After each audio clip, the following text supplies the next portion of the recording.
Olá, você que está acompanhando a programação da rede MLC. Começamos mais um Deixa que eu pergunto.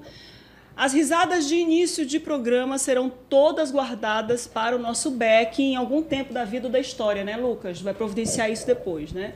A gente começa mais um programa. Hoje vamos falar mais uma vez sobre proteção patrimonial, vamos falar sobre investimento, vamos falar sobre enriquecimento. É muito importante que eu diga para você que a riqueza é relativa, o que é ser rico para você é diferente do que é ser rico para mim, do que é ser rico para Nelson e do que é ser rico para Dean, que por falar nisso são os nossos convidados de hoje. Eu estou aqui com o Dr. Anelson Souza, que você já conhece, é o nosso consultor jurídico aqui da rede MLC, fala sobre patrimônio, fala sobre sucessão, fala sobre direito tributário, e o Dean é o nosso convidado de hoje, Dean Ataide, economista, analista financeiro da BTG Pactual, e a gente vai falar muito sobre dinheiro hoje. Oi, Anelson. Olá, Márcia. Mais uma vez, obrigado pelo convite. É sempre um prazer. Espero poder acrescentar aí com vocês. Tudo bom, Dean? Tudo ótimo. Obrigado aí pelo convite, Anelson, Márcia. Uma grande satisfação poder compartilhar um pouco aqui com vocês sobre o mercado financeiro e contar um pouco aí do que a gente faz no dia a dia aí atendendo clientes, investidores, né?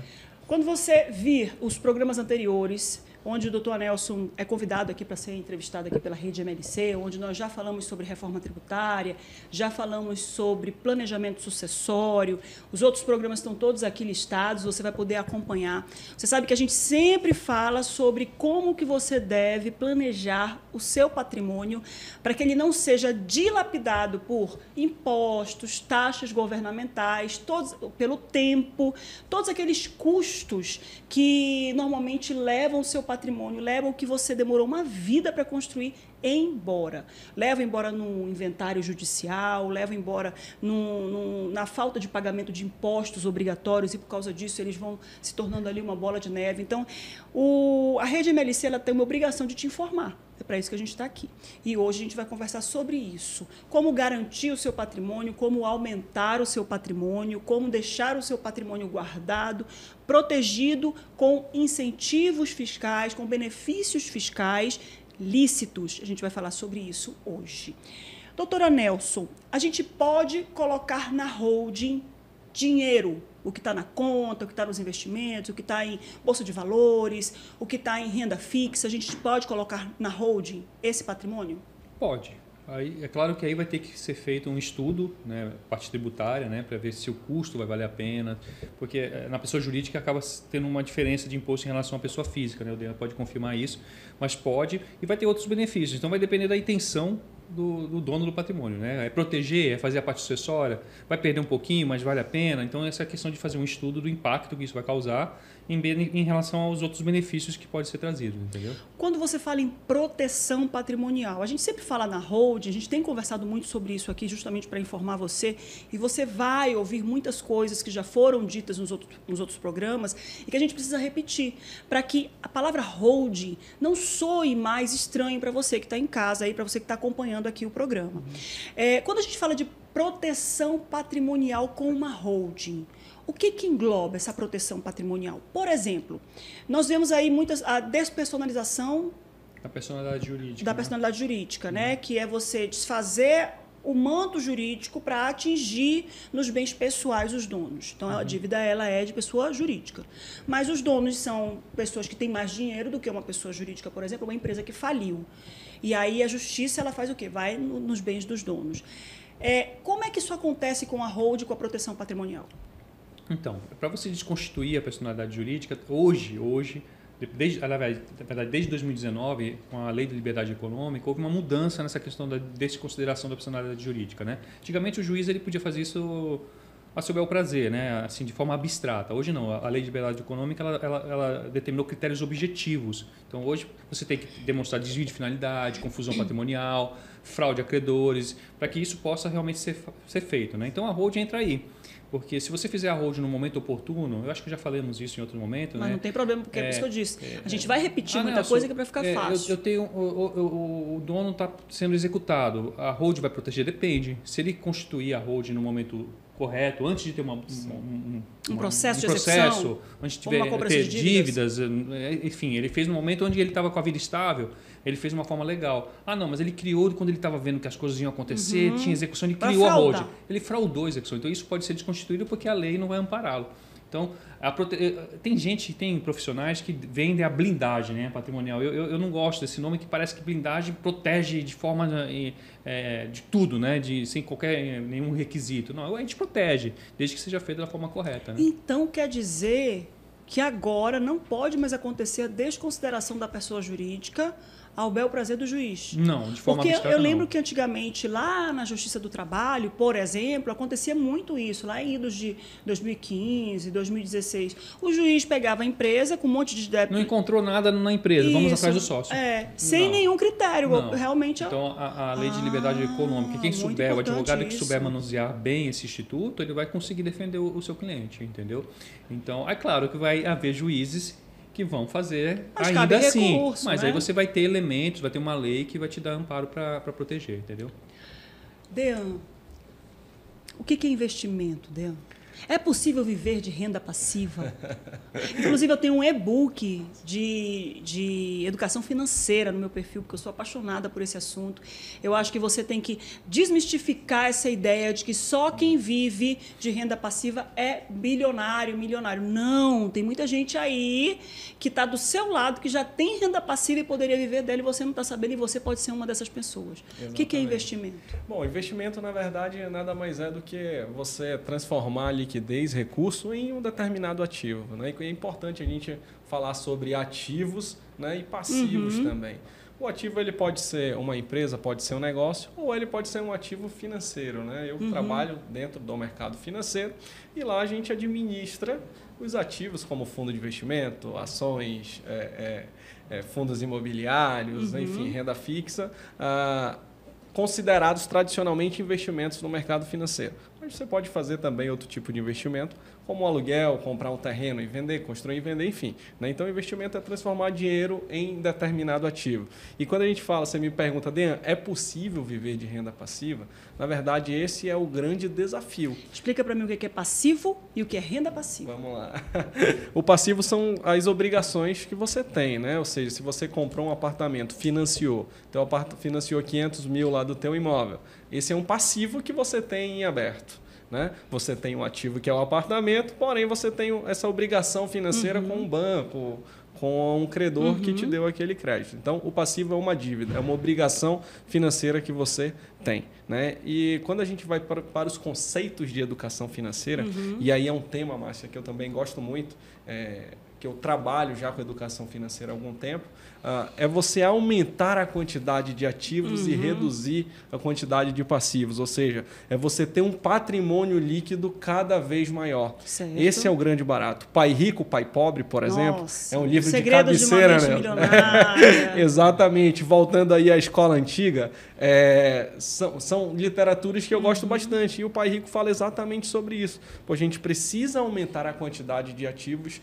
e reduzir os passivos que a gente tem. Né? E renda passiva, o que é? É exatamente esses ativos que você construiu, né? Seja eles imobiliários, financeiros, enfim, começar a te gerar uma renda, começar a remunerar o teu custo de vida. Né? E quando você me falou aqui, poxa, né, às vezes não é só para quem é milionário, para quem tem muito dinheiro. Né? O importante é começar. Muita gente vai lá comigo lá no escritório, a Nelson, e fala, pô, mas para eu investir lá eu tenho que ser milionário. Na verdade, é o contrário. Você precisa começar a criar um planejamento financeiro e ir aumentando o teu patrimônio para você se tornar, digamos assim, uma pessoa que tem um investimento muito grande. Né? Então, a renda passiva nada mais é do que os dividendos, a receita que esses ativos que você construiu está te gerando. Hoje existem diversas estratégias que a gente faz isso. Tem estratégia para quem é medroso, para quem é ousado, para quem é corajoso, para quem sabe que o dinheiro é suado, né? E a maioria dos clientes são assim, são pessoas que ralam muito, que trabalham muito, que usam muito o tempo, que é um recurso escasso e não renovável. Tu não pode comprar tempo, a não ser que tu venha de uma realidade paralela, daquele filme, que é o filme do Justin Timberlake, que agora me fugiu o nome aqui, eu acho que eu já conversei muito com as meninas, que eles vendem, o que tem um reloginho no braço, e vendem o tempo um para o outro, dão o tempo um para o outro. Roubam o tempo do outro. O preço do amanhã. Muito do bom. amanhã. Muito bem. Eu tenho uma equipe antenada com cinema. O preço do amanhã. Mas nós não vivemos isso. Isso é uma realidade que não existe. Então, o tempo é o teu maior recurso. E quando a gente fala em investimento, a gente fala justamente de você começar com alguma coisa. Tem investimento que começa com R$50, com R$10, mas o que importa é começar, né, Dean? Eu digo assim, Márcia, que hoje é uma questão mesmo de disciplina e você querer fazer as coisas acontecerem. Vou te dar um exemplo. Hoje, a partir de R$30, tu consegue investir no título do Tesouro direto. Por exemplo, você entra lá na plataforma do Tesouro Nacional, você consegue, a partir de R$30, comprar um título desse. Então, quando a gente vê a estatística hoje estampada nos jornais, 67% da população brasileira não tem reserva de emergência. Nossa não Senhora. tenho liquidez, Anelson. Ou seja, Gente, hoje eu não consigo me imaginar sem uma reserva de emergência. Eu autônoma, não consigo me imaginar. E aí você passa por cenários, por exemplo, como a gente teve a pandemia, a gente teve ano passado uma seca, e já há previsão de ter novamente, você não tem uma reserva de emergência constituída, né? De fato você vai ter algum tipo de problema. Então eu digo que é uma questão de vontade e até mesmo, Márcia, de conhecimento, de falta de educação financeira. Eu sou economista de formação, mas eu não tive educação financeira na faculdade. Eu fui aprender no dia a dia. Que é completamente diferente, tá, minha gente? Exato. Você sai, por exemplo, da escola, do ensino médio, você não sabe declarar um imposto de renda. E todo mundo precisa fazer a declaração de imposto de renda, Anelson. Não é? Você sai de uma faculdade, às vezes, de administração e você não estudou isso lá. Médicos, eu atendo muito médicos, advogados, empresários. O cara ele é bom de fazer dinheiro, de comprar mercadoria, de vender. Ele faz o que é pior. Porque fazer é o mais dinheiro difícil, não é fácil. Gerar riqueza, né? Ele gera riqueza, mas ele gera riqueza na mesma proporção em que ele gasta a riqueza dele. Porque, Dean, a gente vê muitos médicos, eu quero falar aqui da classe médica, porque a classe médica, justamente por todo mundo precisar de médico, se você está com saúde, você vai precisar do médico para fazer um check-up.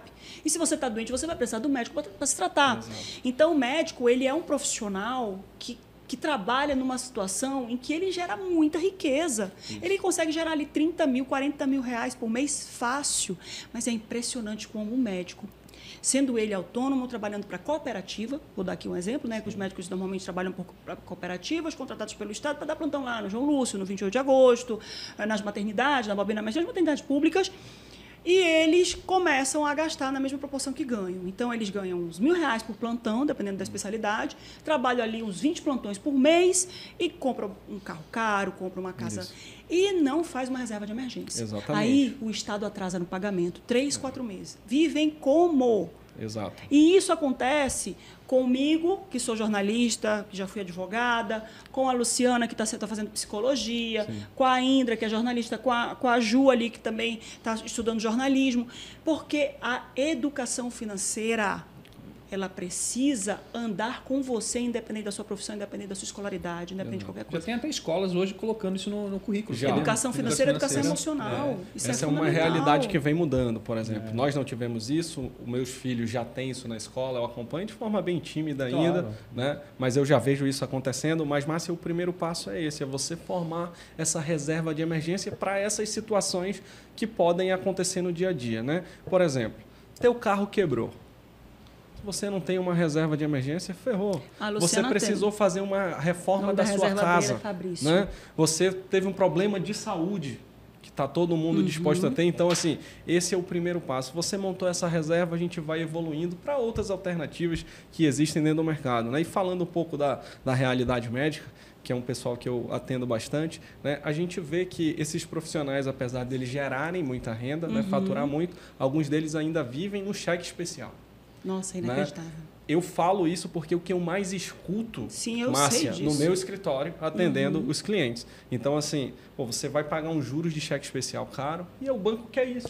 E eles vivem de empréstimos, Dean. Exato. E o empréstimo pro médico, ele é super facilitado, porque o banco sabe que o médico é solvente. Gera riqueza. Né? E que gera riqueza, só que a taxa de juros é exato, enorme. Era isso que eu ia falar. Mensalmente é 15% de cheque especial. Uma taxa dessa anual chega em torno de 400%, que é juros sobre juros. Então, você acaba sendo penalizado, né? E o meu desafio como assessor de investimento, como um cara que tem um projeto de educação financeira, é exatamente levar esse conhecimento e ajudar a população a se educar financeiramente. Agora, eu quero perguntar do Anelson sobre essa proteção patrimonial do médico, mas antes de eu perguntar do Anelson sobre essa proteção patrimonial do médico, eu já te passei a ficha, tu é o próximo, tá? A senha, tu é o próximo. Eu fico imaginando o Dean tendo acesso a recursos e fazendo dinheiro para os outros. Porque, deixa eu dizer uma coisa para vocês, para mim, que sou uma amadoríssima, uma pessoa leiga que nem se compara com quem é analista, nem nada. Quando eu pego um investimento, por exemplo, livre de imposto de renda, a gente vai já ver isso aqui, ou coloco o investimento lá do Hobbes e falo, vamos organizar aqui, faz atualização para tu ver quanto que tu ganhou por mês e tal.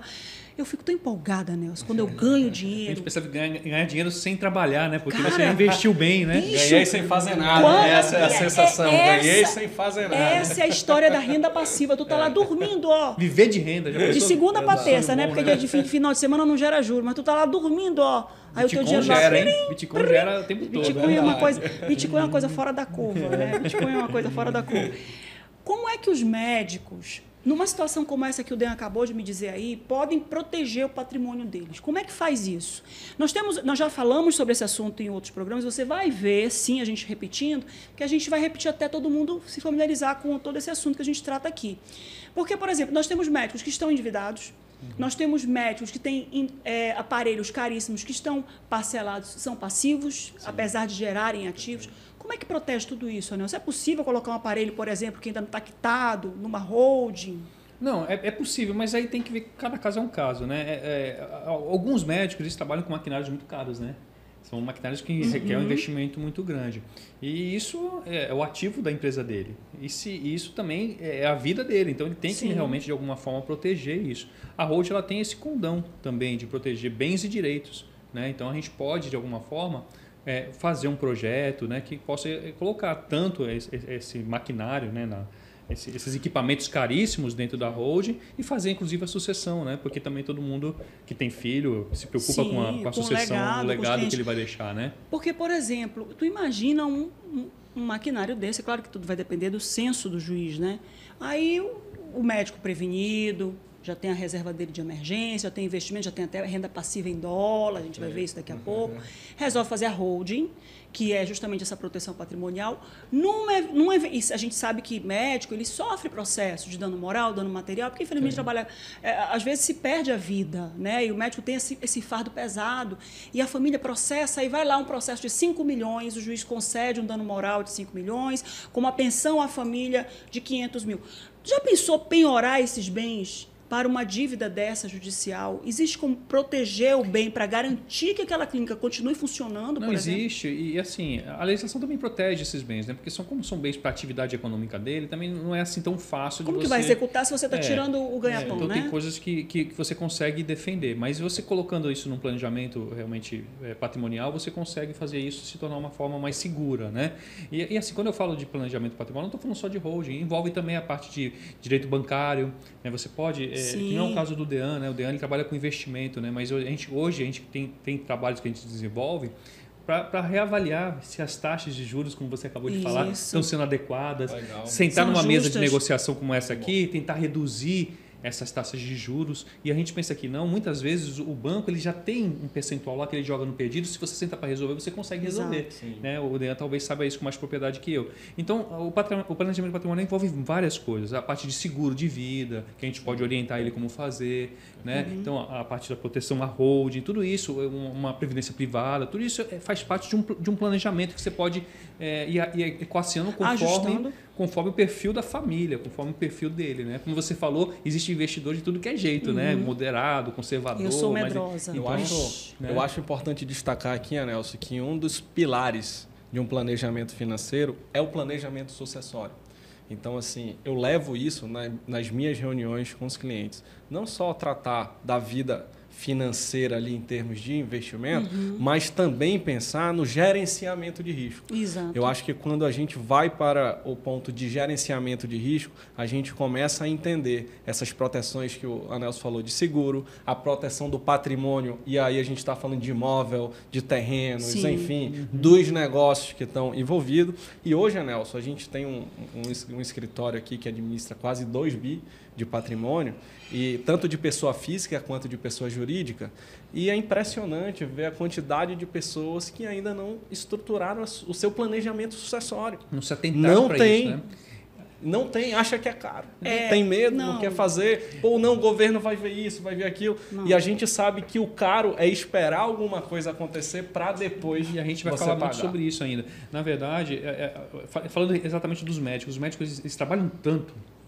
Eles ganham muito bem, mas eles trabalham muito. Eu tenho vários amigos médicos, até amigos comuns. Eles trabalham tanto que às vezes eles não têm tempo de pensar nisso. Por isso que eles têm que contar com alguém que conheça. Por isso que eles têm que delegar isso para um profissional, que trabalha com investimento, alguém que trabalha com planejamento sucessório, para que eles possam ter alguém que pense por eles.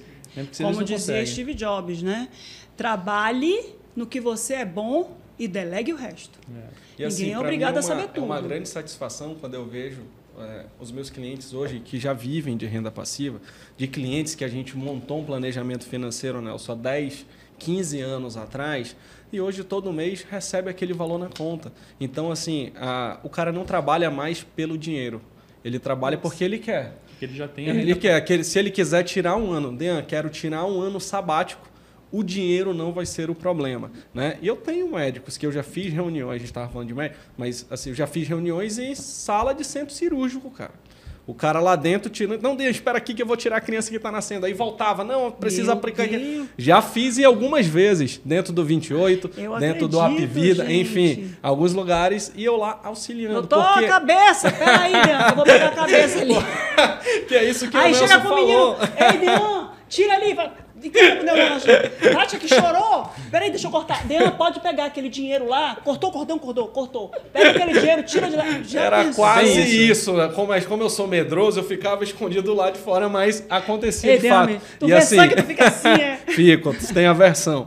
E aí, assim, você vê alguns clientes com 70 anos de idade ainda tendo que dar plantão para manter o padrão de vida da família. Então, meu objetivo lá do outro lado é exatamente constituir isso e mostrar que não só os médicos, mas os profissionais autônomos, de um modo geral, como a gente, advogados, enfim, profissionais liberais. Empresários, Porque agora você precisa formar a sua independência financeira. O seu plano de independência financeira começa hoje. E às vezes você cuida muito de outras coisas e acaba cuidando de você. Então, e olha, gente, aí entra eu, Não adianta você ter o seu patrimônio todo investido e você não proteger, não saber de alguma forma deixar ele guardado, protegido dos revessos financeiros, Porque se ele continua na atividade dele, toda atividade ela tem o quê? Risco, como você bem falou, seja médico, seja advogado, seja economista, todo mundo tem risco. E esses riscos botam o patrimônio à mercê de alguma situação. São 3 preocupações que você precisa ter na vida. Isso aqui eu falo com conhecimento de causa. Fazer uma proteção patrimonial para que nem o Estado, nem outra pessoa que não tenha direito sobre aquele bem, aquele dinheiro, te tome. Ter a sua reserva de emergência. E você que é autônomo, que não é seletista, que não depende de um INSS, que não tem lá o FGTS guardado pelo seu empregador, ter um seguro de vida. O seguro de vida não é para que uma pessoa ganhe dinheiro com a sua morte. O seguro de vida, ele tem sim um benefício, um dos benefícios que é deixar o seu ente querido guarnecido em caso da sua falta, mas principalmente ele também tem aquele benefício, aquele prêmio que é para lhe ajudar quando você sofrer um acidente, quando você estiver afastado por um problema de saúde, quando você estiver incapacitado de trabalhar. Mas se você tiver a sua reserva de emergência e mais o seguro, aí tu tira o teu ano sabático, tu vai ter a cabeça tranquila para tratar uma doença, para cuidar de um outro ente querido teu. Sim. Porque tem uma coisa aqui que o Dean falou e que me lembrou a Betina falando nas redes sociais. A Betina é aquela que eu consegui 1 milhão em 1 ano. Não foi bem assim a história, já foi explicado, que isso aí não foi desse jeito. Mas a Betina deu uma definição de o que é ter dinheiro. Nós sabemos que dinheiro não traz felicidade, mas a falta do dinheiro com certeza traz infelicidade. E sabe por que é bom você ter reserva de emergência e ter renda passiva? porque o dinheiro ele acaba virando um oxigênio. Sim. Você respira aliviado quando você uma preocupação a menos, você né? esquece. Se tu tá dentro de uma sala como essa, com o ar-condicionado ligado, ninguém tá lembrando da respiração aqui. Ninguém tá lembrando. Quem tá assistindo agora acabou de lembrar porque eu falei da respiração. Mas se te botarem numa sala dessa com 50 pessoas, tu vai começar a ficar sufocado. Tu vai começar... A falta do dinheiro te faz isso. É como se te faltasse ar. Não só isso, Márcia. Mais da metade dos relacionamentos, casamentos são destruídos por problemas financeiros. Sim. Então, os problemas financeiros te deixam sem dormir. A tua saúde vai embora. Você não tem disposição para nada. A tua produtividade no teu trabalho diminui. Depressão, né? Depressão. Tudo. Eu estou sendo contratado, Márcia, para dar mentorias financeiras em alguns grupos e algumas empresas aqui da nossa região. Justamente para evitar essas questões de baixa produtividade e o cara que ele está com problema na vida pessoal acaba interferindo no negócio. Sim. Então, as empresas estão me contratando para fazer um projeto de educação financeira dentro dela, Nelson. E nós sabemos, a Nelson também é uma pessoa que instintivamente tem educação financeira e talvez agora ele tenha muito mais preocupação com isso, porque eu sempre conheço o Nelson há muito tempo, não preciso dizer o tempo, ele que tem essa coisa desagradável, dizer quanto tempo que a gente se conhece, não precisa. E aí, o Anel sempre foi um cara muito cuidadoso, ele sempre foi um cara preocupado, ele sempre estudou muito para poder antecipar as mudanças legais. A gente sabe ali, quando eu formei em Direito em 2002, no ano que eu formei, eu passei a faculdade inteira, 5 anos estudando pelo Código Civil de 1946, eu acho. 1940, 30, alguma coisa. Era um Código Civil antiquíssimo. Quando eu formei, eles aprovaram o novo Código Civil, eu comecei do zero tudo. Tive que estudar todo o Código Civil de novo para poder ir para a labuta jurídica. E o Anelson, ele era do direito do trabalho, e depois ele estudou, foi para o direito tributário, estudou, faz holding, agora faz direito bancário, é um cara incansável. E ele tem o fôlego da mudança. Que eu conheço o Anelson há muito tempo, ele sempre foi muito... ele teve que se adaptar à lei que muda o tempo todo. Mas ela é minha amiga, né? Não. Ele tem o fôlego da mudança e é preciso dizer isso porque a gente sempre tem que se juntar com os bons. Claro. Junte-se aos bons e serás um deles, né? Então, é muito importante que a gente traga essa realidade. Porque se ele fosse um cara que não soubesse cuidar do próprio patrimônio, quem era ele para poder cuidar do patrimônio do outro? Né, Nelson? Então, a gente cheio de gente assim, né? Que fala, dá orientações e nunca viveu, né? Nunca fez nada. Né? Então, a gente tem muitas coisas. Aquela história, eu só posso falar de um assunto que eu uso para mim, porque eu não posso falar de uma coisa que faz assim porque eu ouvi falar, mas será que dá certo? Eu posso dizer, deu certo para mim, né? Porque quando eu comecei a estudar finanças, a primeira coisa que eu fiz foi minha reserva de emergência, a primeira coisa que eu fiz foi aprender investimento, e aí eu vou na minha coragem. A gente falou de Tesouro Direto. O que é Tesouro Direto? O Tesouro Direto hoje é a plataforma que o governo distribui os títulos públicos, né? Como é que o governo ele capta recurso? Através dos impostos que a gente paga, né? Que todos nós pagamos. Muito, por sinal. Muito. Inclusive, bastante. Por isso que o Nelson está aqui, para ajudar a gente a melhorar essa questão tributária. Mas ele é um título de dívida do governo. Então, o governo está precisando captar recurso, ele emite esse título, que é os chamados títulos públicos federais. Então, você consegue acessar esses títulos públicos federais dentro da plataforma do Tesouro. Você entrar na internet lá, tesourodireto.gov.br, você vai ter lá todos os títulos que você consegue investir. Né? E como você está emprestando dinheiro para o governo te paga uma taxa.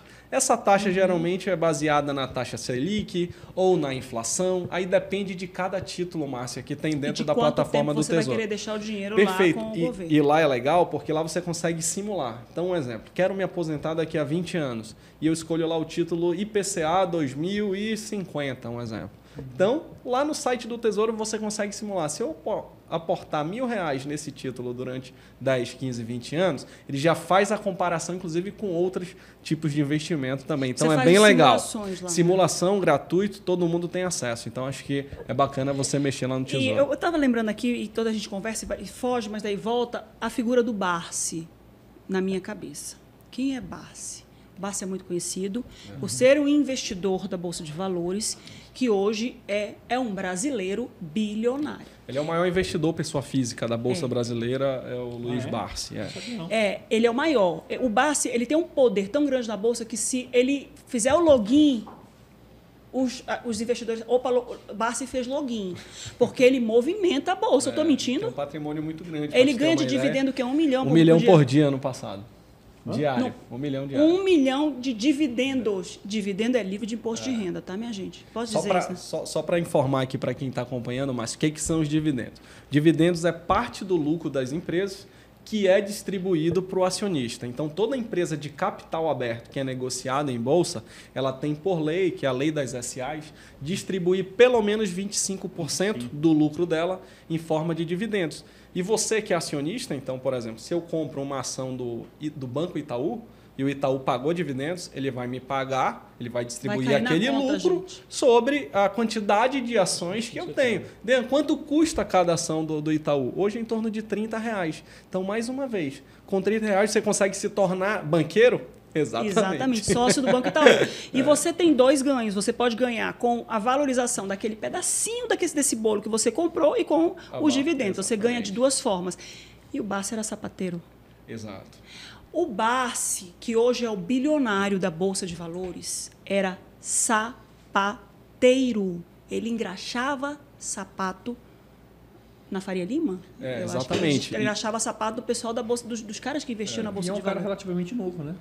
Ele tem 90, 80 não, e pouco. Eu estou confundindo. Então, o Barsi tem 85. O Luiz Barsi é aquele velhão, já tem cabelo branco, os filhos já trabalham na Bolsa. Isso, a filha dele é Luiz Barsi, trabalha junto com ele. Ele tem um outro nome que tem um nome parecido. Acho que eu mas é investigador ou é jornalista? Tem o Baque, que é jornalista. Não, é investidor. Depois tu lembra e me diz. Ele é um cara muito simples, né? E o foco dele sempre foi esse, de longo prazo. Então a gente fala que investimento em ações... né, Dean? Exato, é renda passiva. Então ele compra uma empresa com base no dividendo que ela vai distribuir, Nelson. Ele não está preocupado com a oscilação. Ele quer aumentar a quantidade de ações. Essa é a estratégia dele. Quanto mais ações eu tenho, maior, como eu disse agora há pouco, a quantidade de dividendos que você vai receber. E eu vou te dar um exemplo aqui, por exemplo. Ano passado, ano de 2023, a Petrobras distribuiu mais de 100% de dividendos nos últimos 2 anos. Isso quer dizer o quê? Que se tudo deixou lá R$100 mil, você recebeu 100 só de dividendos, fora o crescimento, que foi o que você falou, Márcio, do valor das ações que Petrobras dobrou em valor de mercado nos últimos 2 anos. Quando o Lula ganhou, meu Deus. Eu vendi as minhas ações da Petrobras quando o Lula ganhou, porque eu achei que ele não ia cuidar bem da Petrobras. Então, muita gente fez isso, muito investidor fez isso com medo, né? Mas é uma questão que a gente não pode olhar para política. A gente precisa entender os balanços. Eu sou uma sardinhazinha, isso é termo de investidor, eu sou uma sardinhazinha enlatada, coitada. Quem sou eu nessa história toda? Aí você tem LCI, LCA, o CRI e o CRA, CDB e Debenture. A gente está gravando esse programa, gente, é muito importante que eu diga essa data para vocês, por causa da referência que eu vou fazer à taxa Selic agora. 9 de maio, ontem teve reunião do Copom e a nossa taxa Selic caiu de 10,75 para 10,5. Diminuiu, teve um corte de 0,25, né? Por que eu digo isso? O Dean já falou da taxa Selic aqui. A taxa Selic é como a gente chama assim a taxa referência, a taxa mãe. É a taxa que o Banco Central, que o Comitê de Políticas Monetárias determina para o quê? Para controlar a inflação, para controlar os juros, tanto de quem pede dinheiro emprestado quanto de quem empresta dinheiro para o banco para poder pagar os juros.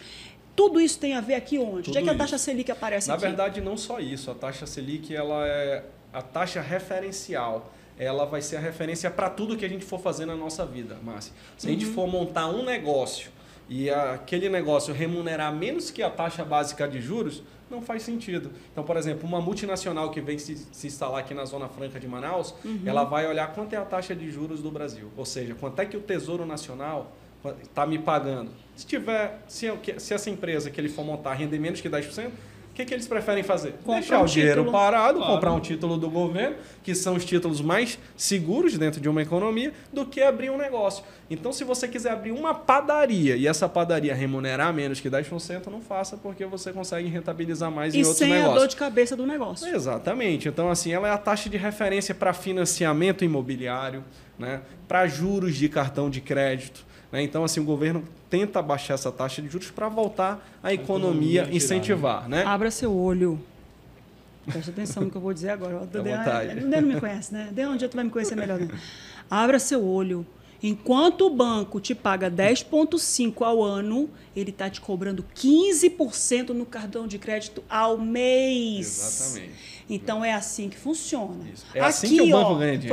Foi notícia na rede MLC, Copom reduz Selic para 10,5% em meio a cenário desafiador. Lembrando que já houve muita briga do Copom com o Banco Central, porque o Brasil vem passando por uma diminuição da inflação, e essa inflação é que influencia essa taxa de juros.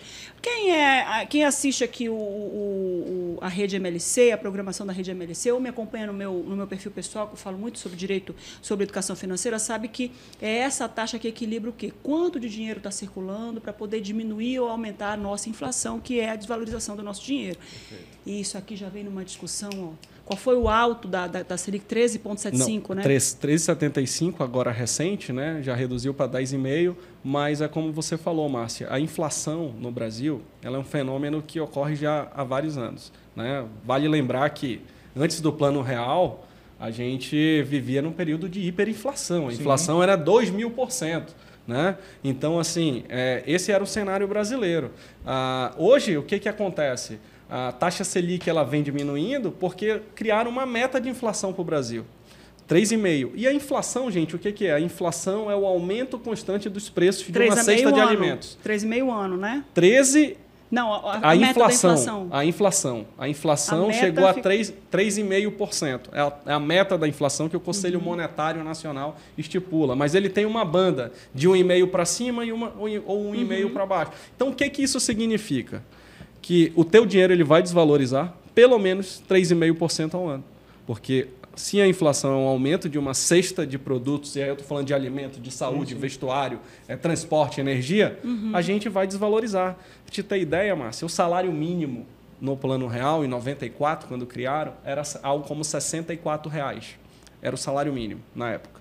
Hoje o salário mínimo é em torno de R$ 1.400. R$ 1.412. Se você corrige a inflação de lá para cá, a gente deveria ter um salário mínimo em torno de R$ 7.000, Nelson. Então, se eu corrigir o IPCA, que é a inflação oficial dos últimos 30 anos, o salário mínimo justo no Brasil deveria ser R$ 6.000. Né?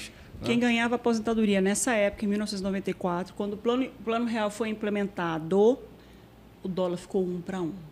Então, quem ganhava R$10.000 aqui no Brasil, ganhava $10.000 nos Estados Unidos.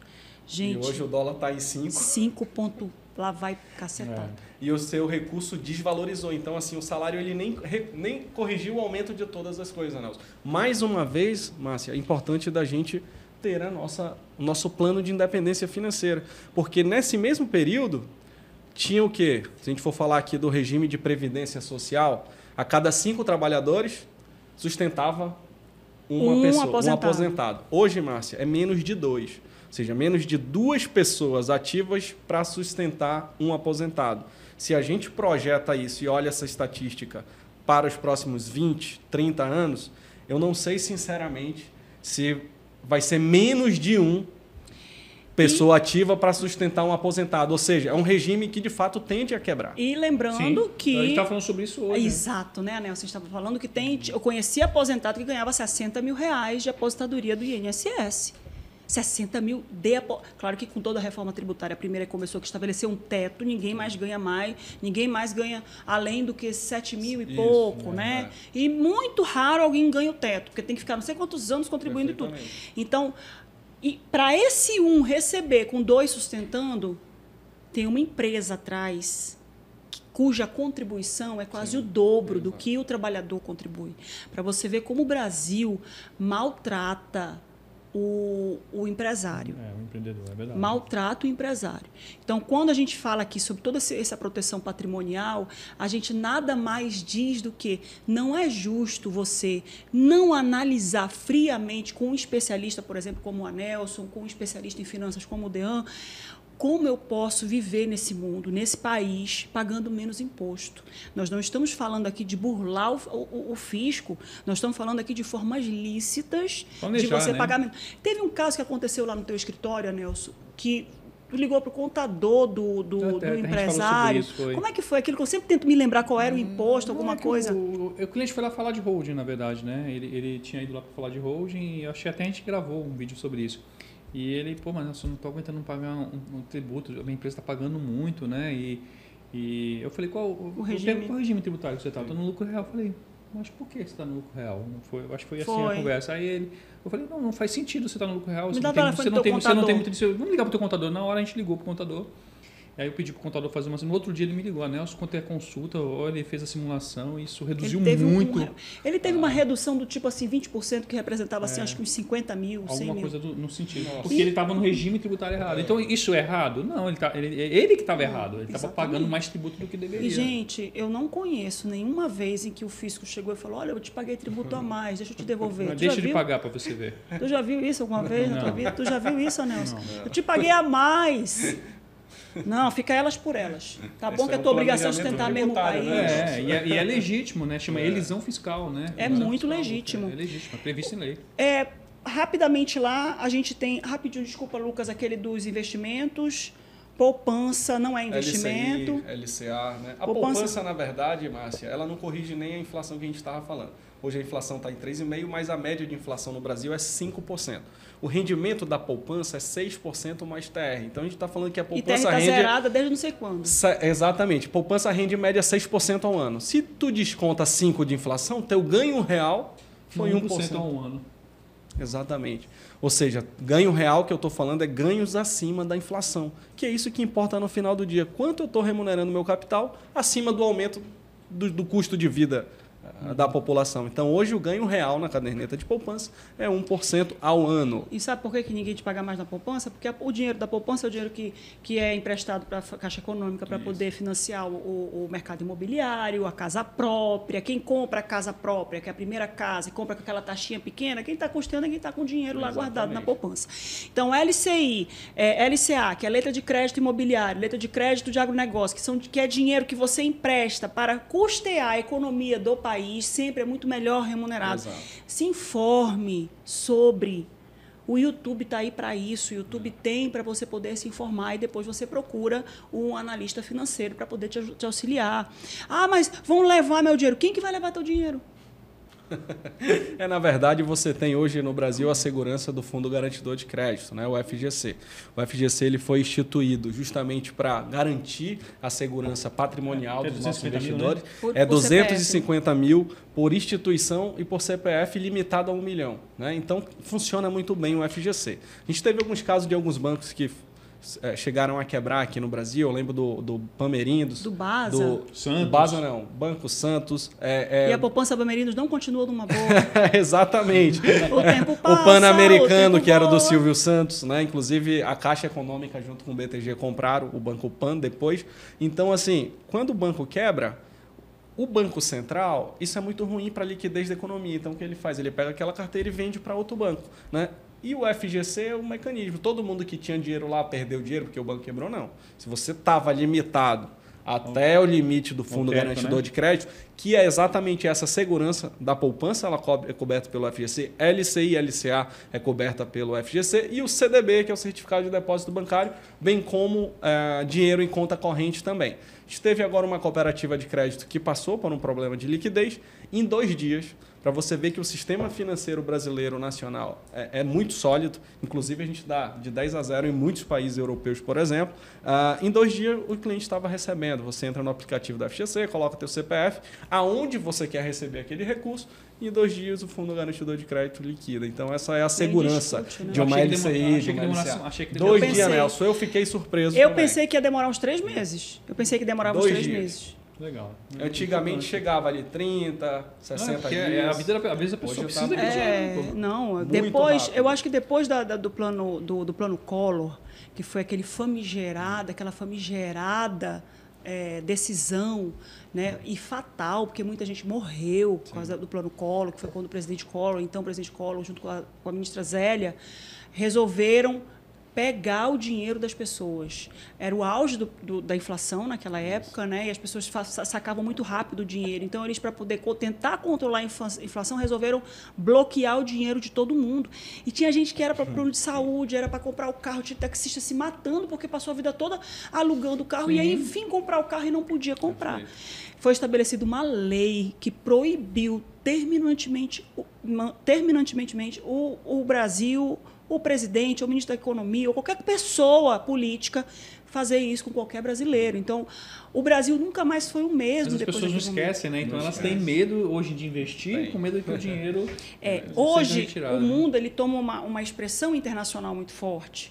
Então, assim como acontece na nossa vida, com as nossas empresas, a gente querer investidores, o país vive assim. Todos os países, eles são interdependentes. A gente vê lá que... Por que a Rússia está brigando com a Ucrânia? Porque a Ucrânia tem portos no Mar Negro que dá vazão a toda a comunidade europeia. E a Rússia estava brigando com a Ucrânia porque queria ter esse acesso facilitado para poder vender para a Europa inteira. Então, por isso começou toda essa confusão da Ucrânia, que queria se filiar à OTAN, que foi uma instituição criada pelos Estados Unidos para poder proteger o capitalismo na época em que a Rússia queria transformar toda aquela parte lá do lado dela em comunismo. E aí o Putin se viu ameaçado pelo presidente lá da Ucrânia, que estava se filiando aos Estados Unidos na OTAN. Então, gente, o mundo precisa do mundo, os países precisam dos países. Então, se de repente um banco fecha, tem investidor americano que investe aqui na nossa Bolsa de Valores, que tem ações do Banco do Brasil, do Banco do Bradesco, do Banco Itaú, né? A gente não fala só do Banco do Brasil, Banco Bradesco, Banco Itaú, que são bancos privados. Aí leva o dinheiro de alguém. O que vai acontecer? Tem investidor de milhares de dólares. Nós não estamos falando de investimento de 10 mil reais. Sim. De milhões de dólares. De bilhões de dólares. Então, hoje, investir no país está seguro. Sim. Porque antes que um banco vá à falência, como o Banco Itaú, que é o maior banco da América Latina, o Brasil já fechou. Se o Itaú da vida for à falência, só se der uma onda muito grande assim, para o Itaú da vida ir à falência. Para o Tesouro ir à falência, o Tesouro Direto. Então, você tem que ter... Tem que falir o país. Tem que fechar o país. Literalmente. A gente estava com os dados ali dos mundos, já o mundo dos países. Investimento global. Investimento global. Onde é que entra o ITCMD aqui, que a gente já falou? Explica de novo para mim o que é o ITCMD, Nelson. O ITCMD é aquele imposto que trata sobre, tanto no inventário, né, é o imposto da herança ou causa-morte, né, ou doações. Né? Então, doações e vidas também eles estão utilizados o ITCMD. No Brasil tem essa terminologia ITCMD. Né? No restante do mundo é o imposto da herança. E a gente vai vendo aí que, incrivelmente, o Brasil é o país hoje com um percentual com a base menor, né? 8%, enquanto você vê na França 60%, Japão 55%, Estados Unidos 40%. Né? Você vê que nos Estados Unidos ninguém compra mais imóvel no nome da pessoa física. Já compra através de uma empresa, porque aí já consegue fazer a sucessão dentro da empresa justamente por conta desse imposto aí que é muito caro. Né? Então, agora tem um detalhe importante, né? Eu acho que até o Dean falou sobre isso. Eu vi uma postagem dele sobre a reforma tributária. Né? A reforma tributária está querendo mexer no ITCMD. Né? E já mexeu, né? Ainda não implementou, já mexeu. O ano que vem vai começar, que hoje é 8%, mas cada estado, esse é o teto, cada estado ele tem a legislação própria e pode legislar qual é o percentual até o limite de 8%. Aqui no Amazonas, por exemplo, é 2%. Um dos menores do Brasil, né? O melhor lugar para constituir hold é aqui no Amazonas. Né? Então, só que a reforma tributária vai fazer isso de forma escalonada. Então, quanto mais patrimônio você tem, mais você vai pagar, até o limite de 8% por enquanto. Porque quem determina isso é o Senado Federal. E já existem 2 projetos, lá eu falo sobre isso sempre com meus clientes, tentando aumentar isso de 20% a 30%. E ainda assim vai ficar menor do que o resto do país. Ó. Resto do mundo. Resto do mundo, desculpa. Vai ficar menor do que o resto do mundo. A gente tem uma postagem no perfil do Anelson, inclusive você vai poder ver aqui o perfil do Dean, aqui na nossa descrição, do Anelson também, em que foi feita uma comparação, um exemplo, né, das fortunas da Kim Kardashian, não foi isso, Lucas? Foi a Kim Kardashian e o Elon Musk, né? E por que a gente coloca, por que é importante, e por que eu vi isso lá no perfil do Anelson? E é importante a gente saber. Os americanos, eles são uns caras assim à frente do tempo deles, né? Os americanos, eles imaginam... Já investem em bolsa há muito tempo. Não, os americanos... De berço, já nasce sabendo investir em bolsa. Lá a taxa de juros lá sempre foi muito pequena, então nunca valeu a pena investir em renda fixa. O americano não sabe nem o que é renda fixa na vida, né? Eu acho que o americano ouviu falar em renda fixa quando ele veio para cá, para o Brasil, e aí ele ouviu falar em renda fixa. Mas o americano investe em bolsa de valores, tanto que um dos maiores bilionários também do mundo é o Warren Buffett, que é um dos grandes investidores também da bolsa americana. Mas eles sabem como lidar com o dinheiro. Eles sabem ganhar dinheiro Eles sabem fazer dinheiro, eles sabem guardar dinheiro, eles sabem multiplicar o dinheiro, né? O americano, um dos países capitalistas mais ferrenhos, né?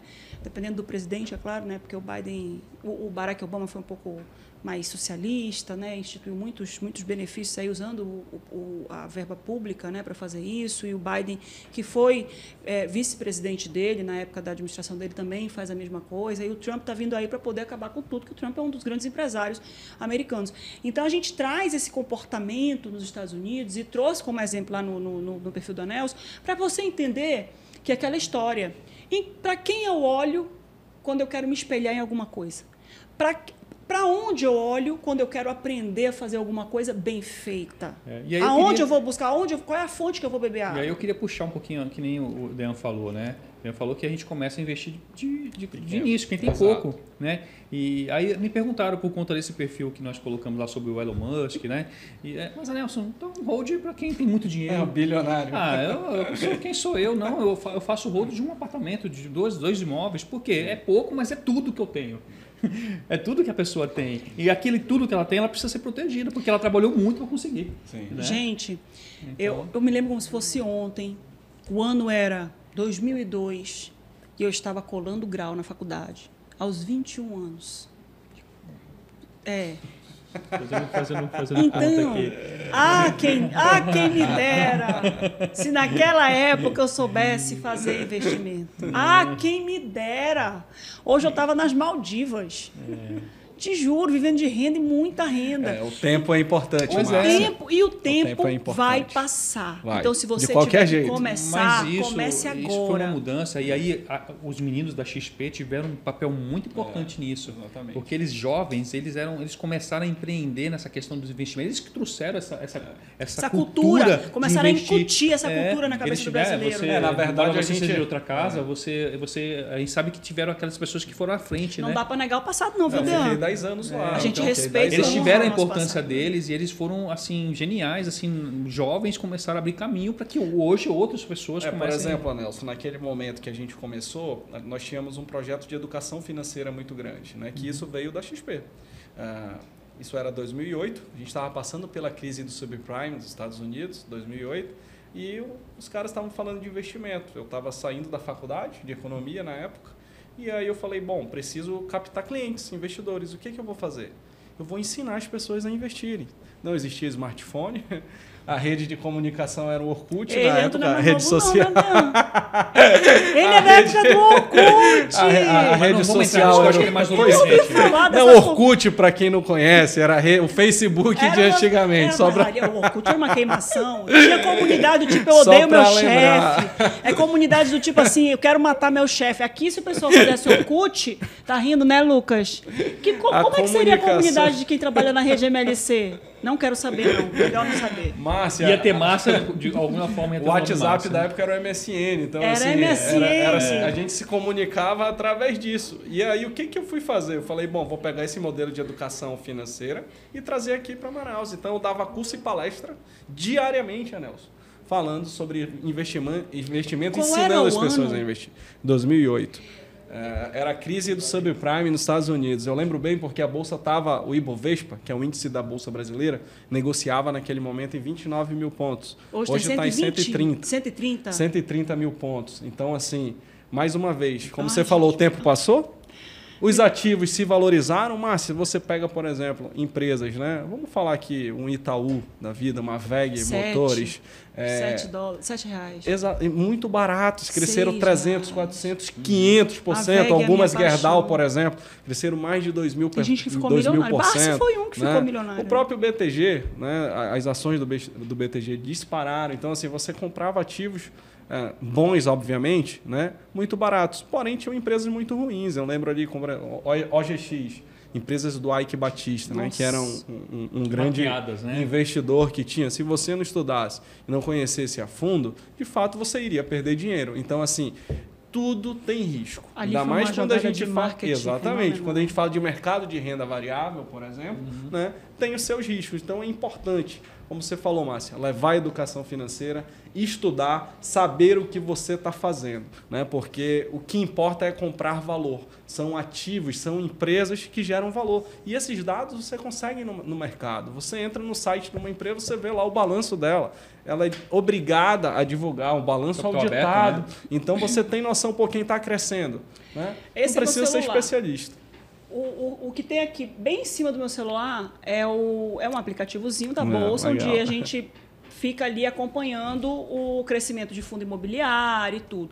Eu não vou mais me estender muito com relação a investimento, aí o Dan vai ter que vir aqui só para a gente falar sobre investimento. Mas você consegue ver todo o histórico de um papel da Bolsa de Valores, por exemplo. E, assim, qual é o comportamento dele desde a instituição até 2024? Perfeito. E, principalmente, é jogando, quem joga, quem treina, joga. Tem que treinar, tem que comprar um pouquinho, tem que experimentar. Compra com aquele dinheiro que você ia para a festa e deixou de ir para a festa, e sobrou ali R$100, compra 2, compra uma ação do Banco Itaú, compra uma ação do Banco do Brasil, faz o teu cadastro na B3. Gente, é emocionante, para o bom e para o ruim. Que quando é aquele negócio, aquele estômago, aquele fígado que vai, né? Às vezes dá um amargor na boca, às vezes ganha, adoça. É ótimo, né? Você perde. Então, mas é importante você entrar no game.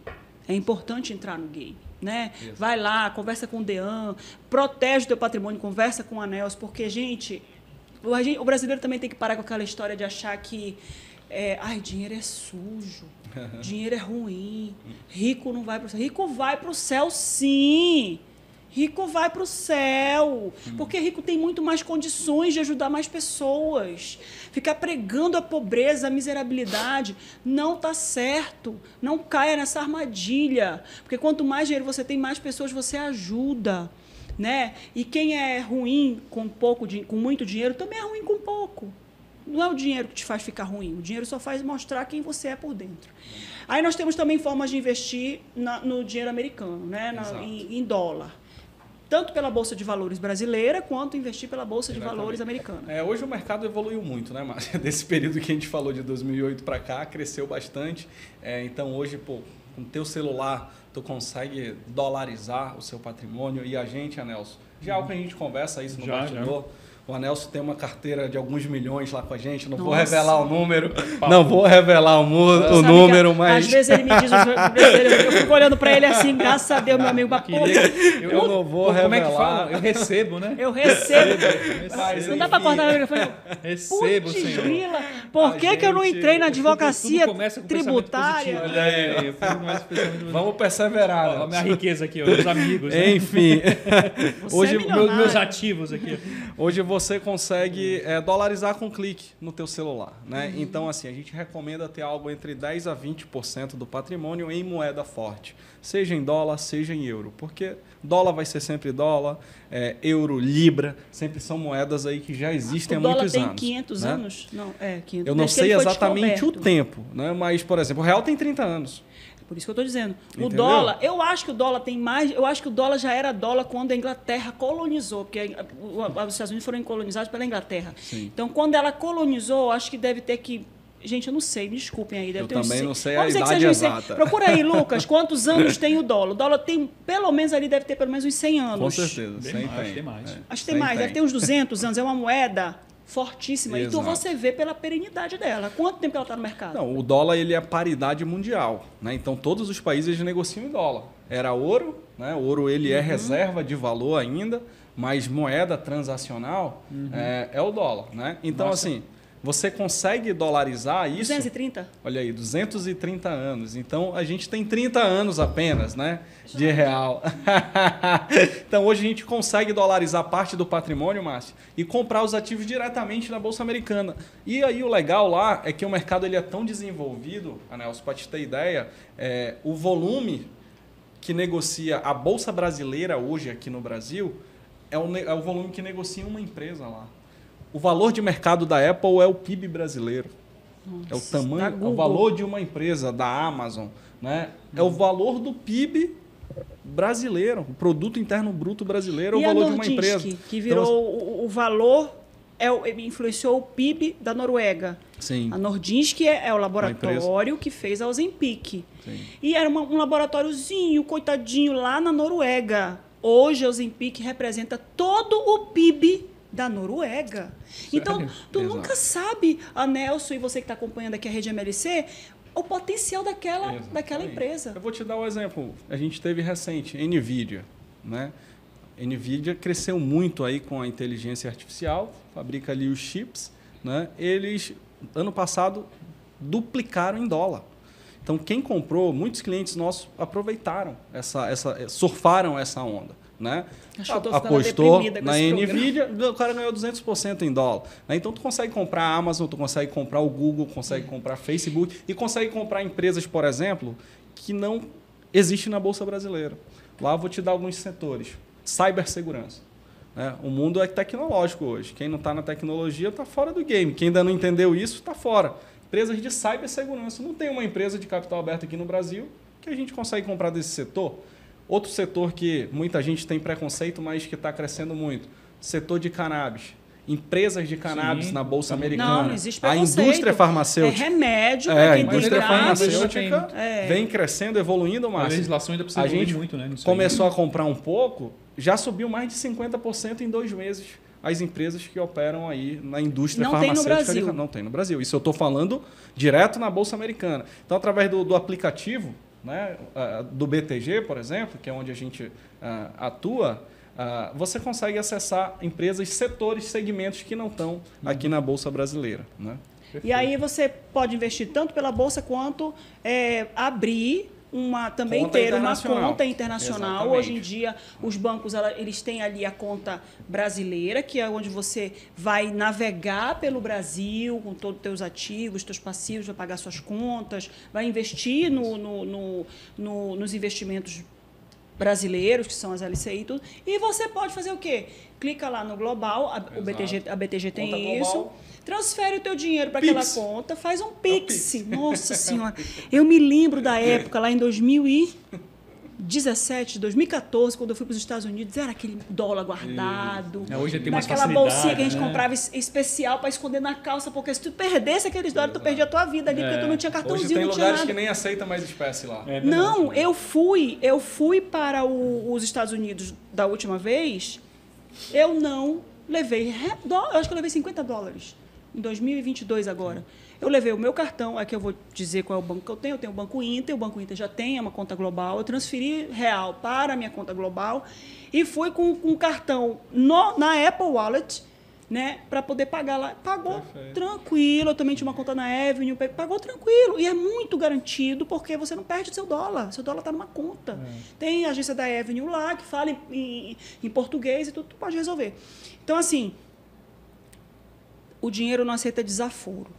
Acho que se você não cuidar bem do seu dinheiro, não aprender a entender a inteligência financeira do dinheiro, você nunca vai sair da famosa roda dos ratos que todo investidor sabe.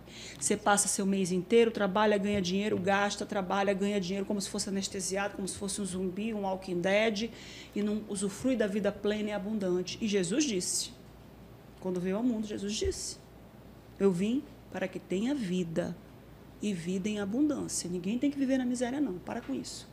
Aqui são as formas de dolarizar. A gente pode proteger um patrimônio em dólar com a holding. Ou com offshore. Offshore, né, na verdade. O que é né? offshore? Eu ouço tanto falar em offshore. O que é offshore? Ô, Nelson, Falar, responde. Nelson? Vamos lá. Responde. Meninos, Qualquer joguem um para tem cima. Quem levanta a mão primeiro O responde. offshore nada mais é do que uma empresa, né, patrimonial, né, onde você consegue, por exemplo, colocar os teus bens, seja ele... vou comprar uma casa nos Estados Unidos. É importante você comprar através de um offshore. Porque um processo de inventário lá, Nelson, Não, se aqui no Brasil já dá de cabeça... Agora, a gente mostrou agora há pouco as tarifas, né? Sim. E está havendo, assim, toda mudança política que existe no país, né? As pessoas começam a ficar com medo, né? Eu venho sentindo ano eleitoral, né, nos amigos, Estados Unidos. clientes, um movimento muito grande de dolarizar, de quererem ir embora daqui. Não estou Ah, fazendo nenhum juízo de valor. Com o resultado das eleições de 2022, cala a boca, eu falei rápido, já calei. Eu não estou aqui fazendo juízo de valor do governo, nada, mas estou falando, existe esse movimento de pessoas querendo ir embora. E a forma melhor de se fazer isso é, como ele falou, abrir uma conta lá e proteger através de uma offshore, que é uma holding, né, também, não deixa de ser uma holding, onde você Até faz... porque lá na pessoa física, se você morreu, por exemplo, metade... 40% ali. 40% é do governo, né? Então, tu compra lá como pessoa física, qualquer coisa, abre uma conta como pessoa física, deixa um dinheiro lá como pessoa física, $50 mil. Compra uma casa como pessoa física, no nome da pessoa física, CPF, não sei quantos mil dólares. Bateu as botas, bateu o catolé, bateu a cacholeta, botou o pé na vertical, acabou. 50% fica lá. E assim, o interessante é que você para abrir uma offshore, você não precisa ser residente lá. Você pode abrir uma offshore e não ser residente. Porque a América é a América, né? Então, tu não precisa ter nada. Se tu quiser levar teu dinheiro para lá, tu pode levar tranquilo, a América permite. É claro que tem os seus critérios, tem que ser... São 6 minutinhos só para tu abrir uma empresa lá, né? Mas para você critério, realmente... sim. Você tem que ter alguns critérios a serem cumpridos, mas os benefícios são muitos, né? E aí você pode também instituir um trust, né? A gente tem alguns clientes, Nelson, que já fazem o trust, que é basicamente um documento, né? Como se fosse um testamento, digamos assim, conhecido aqui no Brasil, onde você já coloca suas dores, a questão sucessória. Já deixa tudo pré-estabelecido, né? Exatamente. A transferência de cotas. Então, assim, quer fazer investimento lá fora, quer fazer algum movimento, quer ter ativos, que a gente falou aqui no mercado americano, procure um advogado, procure um especialista para montar um offshore. Eu esqueci de perguntar alguma coisa, Nelson. Eu estava olhando aqui o nosso roteiro. Que eu me lembre assim, não. Faltou alguma coisa que tu acha importante dizer nesse momento? Dê uma falha agora ou não cale-se para sempre, não. Você vai poder falar depois. Eu acho que o grande passo aqui, Márcia, é levar essa mensagem. Acho que essa é uma mensagem importante, que é mostrar que existem formas de se planejar, de proteger o patrimônio, né? E eu acho que é cada um no seu quadrado. Então, assim, você vai passar por um inventário, você vai. Mais cedo ou mais tarde vai chegar a hora que todo mundo morre. Exatamente. Todo aqui mundo morre. dessa sala, exato, todo mundo vai morrer depois dos 100. Né? Você vai se aposentar. E os parentes também, tá? Não tem fazer mais barato, não. Você pode evitar o inventário. Olha aí, ó. Entendeu? Né? O inventário, todo mundo vai passar desde que não se planeje. Né? Então, se você faz um planejamento sucessório, você pode evitar esse inventário. Eu acho que o outro ponto aqui é exatamente você se planejar para viver uma vida com liberdade. Né? Respirando, aliviado, sem precisar pensar em dinheiro. Montar a tua independência Eu nunca financeira. vi ninguém reclamar de ter planejado algo. O planejamento pode até não sair como aconteceu, né? Como você queria, né? Exatamente como você planejou, mas com certeza seria muito pior, né? Se você não tivesse planejado, se você não tivesse estudado como você queria que as coisas acontecessem. Já aconteceu você planejar e não saiu exato, né? Mas saiu melhor do que se não tivesse planejado. Pode ter saído melhor. Com certeza absoluta. Pode ser melhor. Eu não me arrependo um minuto daquele vídeo. Aqui eu vou render as homenagens, né? Porque não me arrependo um minuto daquele vídeo da Natália Arcuri. Procure aí, você vai saber, não vou dar detalhes. E ter entendido o que era investimento e, principalmente, ter aprendido naquele momento que qualquer pessoa pode ser um investidor e qualquer pessoa pode chegar à liberdade financeira. E entenda, se você está achando aí em casa que liberdade financeira é ter seu emprego, não é nada disso, muito pelo contrário. Liberdade financeira é você escolher trabalhar ou não se você quiser, é você ter o dinheiro para pagar seu plano de saúde, é você poder comer o que você quiser, seja uma lata de sardinha ou seja caviar, e não precisar pensar em dinheiro. É óbvio que o mais rico é aquele que tem menos necessidades. Se você tem necessidade de ter uma ilha, se você tem necessidade de ter um castelo lá na França, numa das cidades da França, lá o Chantilly, o Castelo Chantilly, que é famosíssimo porque foi onde o Ronaldinho casou com a menina lá dos 11 dedos, como é o nome? A Cicarelli. Né? Foi lá no Castelo Chantilly. Ela tem um dedo a mais no pé dela. Sabia não. Ela tem. Eu estou mentindo? Ela tem. E aí, resultado, você ter essa necessidade... Então, tu vai ter que ter muito dinheiro. Quanto tempo de vida você vai ter que ter dinheiro? Agora, se você é uma pessoa, eu quero viajar, eu quero ter minha casa, eu quero comer bem, pague o custo de vida que você quer ter e invista para isso. O Serbasi já dizia, né, Márcio, que enriquecer é uma questão de escolha. É uma questão de escolha. Você escolhe o que você quer. Acho que é o Serbasi que eu tinha falado que era novo. Graças a Deus, meu Deus do céu. É parecido o nome, Serbasi e Barsi. Esse mesmo. O Serbasi o Serbasi. Eu não tô ficando doido. Gente, só um outro programa. Eu não posso, vocês não podem me colocar para fazer programa de investimento, gente. Não faça isso comigo não mais, tá bom? O Serbasi, ele não só tem independência financeira, como independência geográfica, ele tem uma casa inteligente em que se acontecer um Walking Dead no Brasil, se acontecer, tu já leu o livro dele, A Casa Inteligente, várias. A Casa Simples? Casa Inteligente, alguma coisa. Se acontecer um Walking Dead no Brasil, o que é o Walking Dead? É uma série americana onde todo mundo virou zumbi, todo mundo se acabou e o país acabou, tudo acabou. O Cerbasi vive tranquilamente na casa dele. A casa dele é toda preparada com energia solar, o carro é energia elétrica, ele tem um sistema de compostagem, ele mesmo gera o adubo, é autossuficiente com relação à agricultura, com relação... Exato. Amor, desculpa, tá, Robson? Onde quer que você esteja, está assistindo aqui o programa e tal, tá me mandando mensagem. Amor, desculpa, mas Cerbasi tem nosso coração. Cerbasi tem nosso coração. Obrigada, Nelson, Dean, muito obrigada, viu? Obrigado, Márcio, obrigado, Dean. Eu que agradeço aí pelo convite, pela oportunidade. Estarei sempre à disposição. Foi uma grande satisfação, Nelson e Márcio, bater esse papo com vocês. E eu descobri que a gente tem uma especialista aqui também, né? Nada. Em educação financeira. Ah, coitada. Tá contratada, Márcia. Depois eu faço Pix, entusiasta. Nelson. Não. Depois eu faço Pix. Tem? Quero comprar ação. Quero em ação. Vamos fazer Olha a aí, pergunta? ó, bora. Me dá em ação. Aí é uma pergunta inteligente, né? Gente, eu posso só fazer mais uma pergunta só para a gente fazer o recorte, Lucas? Para fazer o recorte, Lucas, qual é o time que está aí? O tempo que está aí agora. Anota. Nossa. 1 hora. Explique, por favor, para aquela câmera, vai virar o recorte. O que é reserva de... Não se estenda muito, seja breve, mas seja firme, forte, contundente. Reserva de emergência e como formá-la. Ali, para virar corte. A reserva de emergência é aquele recurso que ele vai custear o teu padrão de vida numa necessidade, né? Então, a gente tem alguns exemplos. A gente diz que uma reserva de emergência ideal é você ter entre 6 a 10 vezes o seu custo de vida. Então, se você tem um custo de vida de R$10.000 por mês, como exemplo, você precisa ter uma reserva de emergência de pelo menos 60 mil, que numa eventual mudança, perda de trabalho, numa eventual necessidade de utilizar esse recurso, você consegue manter o seu padrão de vida ao longo desse período. E a gente consegue formar isso em investimentos que a gente falou, como poupança, tesouro, fundo de investimento, que tem um resgate imediato. E é seguro e você não fica precisando da oscilação do mercado, coisa parecida. Obrigada, Dean. Nada. Posso encerrar agora, gente? Eu não queria ir, tá? Vou porque sou obrigada. Por mim, não encerraria agora. Por mim, não iria. Mas Robson chegou de viagem. Robson tá precisando de mim em casa. Tá? Eu não queria te colocar nessa. Deixa eu contar uma rapidinho. Desculpa, gente. Pode até... Tu quer que eu encerre e depois tu faz só esse corte? Deixa eu contar uma rapidinho. Eu fiz meu marido vender o carro dele. Vocês são apaixonados por carro, né? O Nelson aqui estava se gabando o batimóvel dele ali. O Dean tem um carro, também deve ser apaixonado. O Robson, ele trabalha como piloto perto do aeroporto Eduardo Gomes, né? E ele tinha um carro que ele era apaixonado e que ficava na garagem. Aí eu, no auge da minha educação financeira, nós temos 2 carros em casa, eu tenho um carro e ele tinha o carro dele. E eu disse assim, estudando e tal, eu falei, amor, olha, eu queria dizer uma coisa para ti, mas tudo bem, eu vou só largar aqui e vou sair correndo. Eu estava saindo mesmo para ir para o trabalho, né? Eu falei, tu sabe que teu carro está tendo uma desvalorização de 20% ao ano.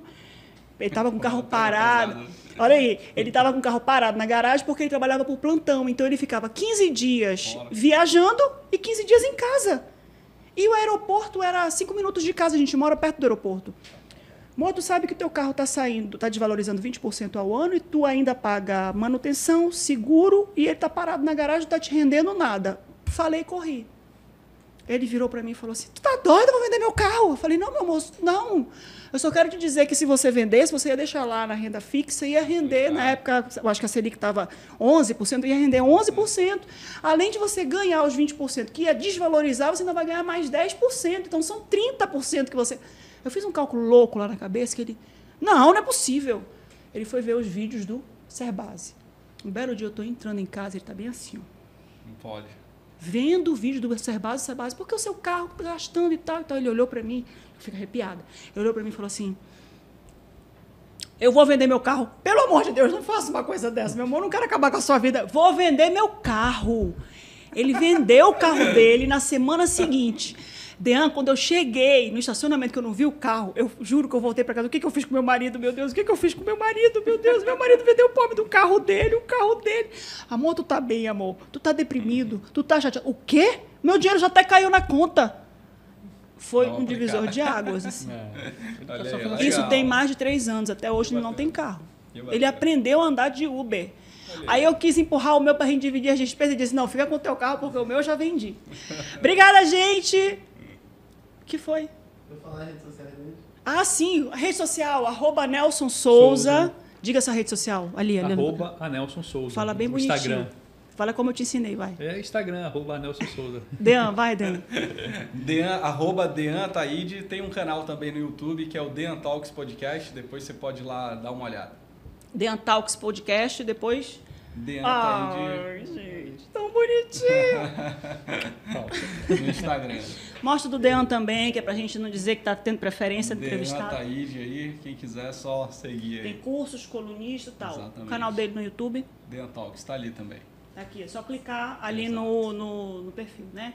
Dean, depois tu solicita, a gente, se tiver interesse, a gente fornece o programa todo na íntegra para você deixar também lá no seu canal, tá? Pode ser não, pegue e leve. Você não tem escolha, não. Obrigada, gente. Já sabe, é assunto, deixa que eu pergunto.